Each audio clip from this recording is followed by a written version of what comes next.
Hello అండి, అందరికీ నమస్తే. ఈరోజు వీడియోలో నేను గోంగూర పచ్చడిని ఎండుమిర్చితో ప్రిపేర్ చేస్తున్నాను. మొదటగా స్టవ్ వెలిగించుకొని బాండి పెట్టుకొని 2 స్పూన్ల ఆయిల్ వేసుకొని 2 స్పూన్ల ధనియాలని, అలాగే 1 స్పూను జీలకర్రని, ఇంకా 5-6 వెల్లుల్లి రెబ్బల్ని వేసుకొని మంటను లో ఫ్లేమ్లో పెట్టుకొని ఒక 1 మినిట్ అయితే ఫ్రై చేసుకున్నాక ఎండుమిర్చిని యాడ్ చేస్తున్నాను.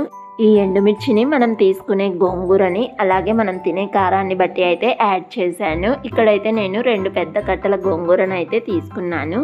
ఈ ఎండుమిర్చి మరీ ఎక్కువగా అయితే వేగనివ్వకుండా కొంచెం దోరగా వేగనిచ్చేసి కొంచెం చల్లారాక వీటిని అయితే మిక్సీ జార్లోకి యాడ్ చేస్తున్నాను. అలాగే ఈ మిక్సీ జార్లోకి రుచికి తగ్గట్టుగా ఉప్పును కూడా యాడ్ చేసుకునేసి మెత్తగా అయితే మిక్సీ పట్టేశాను. ఇప్పుడు స్టవ్ వెలిగించుకొని అదే బాండీలోకి 2 స్పూన్ల ఆయిల్ వేసుకొని మనం శుభ్రంగా కడిగి పెట్టుకున్నటువంటి గోంగూరను అయితే యాడ్ చేసుకునేసి కింద నుంచి పైకి తిప్పుతూ ఒక 2 నిమిషాలు అయితే ఉడికించుకున్నామంటే మెత్తగా అయితే ఉడికిపోతుంది.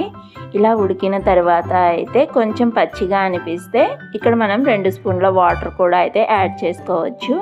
ఇక్కడైతే నేను కొద్దిగా వాటర్ని యాడ్ చేసి మరో 2 మినిట్స్ అయితే ఫ్రై చేసుకున్నాను. ఆ తర్వాత స్టవ్ ఆఫ్ చేసుకొని ఇది కూడా చల్లారిన తర్వాత మిక్సీ జార్లోకి వేసుకునేసి ఒక పల్స్ ఇచ్చామంటే సరిపోతుంది. ఇప్పుడు దీన్ని అంతటినీ ఒకసారి మిక్స్ చేసుకొని మిక్సీ అయితే పట్టేశాను. ఇప్పుడు స్టవ్ వెలిగించుకొని అదే బాండీలోకి 3 స్పూన్ల నూనెను వేసుకొని పోపు దినుసులు యాడ్ చేసుకొని మంటను లో ఫ్లేమ్లో పెట్టుకొని ఫ్రై చేస్తున్నాను. అలాగే ఒక ఉల్లిపాయను కూడా సన్న ముక్కలుగా కట్ చేసి యాడ్ చేశాను.